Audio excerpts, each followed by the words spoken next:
የኤሌክትሪክ የልብስ ማሽንን እንዴት በቀላሉ መጠቀም እንችላለን? ይህ ማሽን ጃክ F5 ይባላል። አብዛኛው ኤሌክትሪክ ማሽን አጠቃቀማቸው ተመሳሳይ ነው።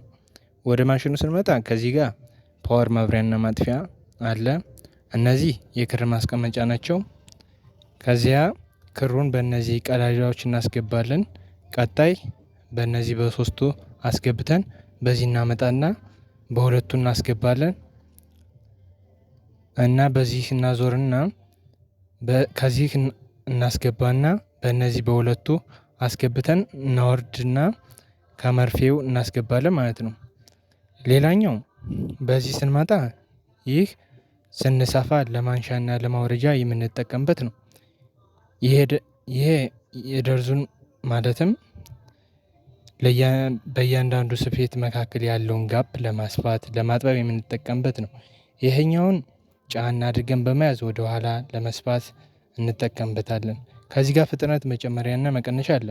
ይህ ደግሞ በማሽከርከር መርፌውን ለማንሳትና ለመውጋት እንጠቀምበታለን። ከዚህ ጋር መብራት አለ። ማብሪያና ማጥፊያው በዚህ አለ። ከዛ ለመስፋት መረጋገጫው በዚህ ጋር ያለው እሱን ወደፊት ጫና አድርገን በመያዝ መስፋት እንችላለን ማለት ነው። ይህ እየሰፋን በጉልበታችን እንደዚህ ለማንሻ እንደዚህኛው ለማንሻ ለማውረጃ ነው የምንጠቀምበት። ይህ የታችኛውን ክር የምናስገባበት ነው። ስናስገባ እንደዚህ አድርገን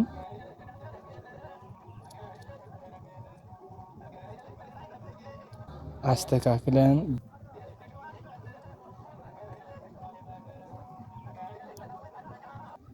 በጣታችን እንደዚህ አድርገን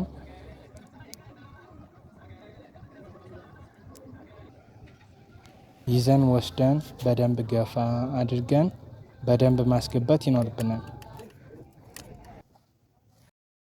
አሁን በቀላሉ ክር አስገብተን እንዴት መስፋት እንደምንችል እንይ።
የዛሬው ቪዲዮ ይህንን ይመስል ነበር። ቀጣይ ክፍል የሀበሻ ልብስ ልኬት፣ ቅድ፣ ስፌት፣ ጥልፍ እንዴት በቀላሉ ይሰራል የሚለውን በቀጣይ ክፍል ይዘንላችሁ እንመጣለን። እንዲደርሰው ሳብስክራይብ፣ ላይክ፣ ሼር አድርጉ።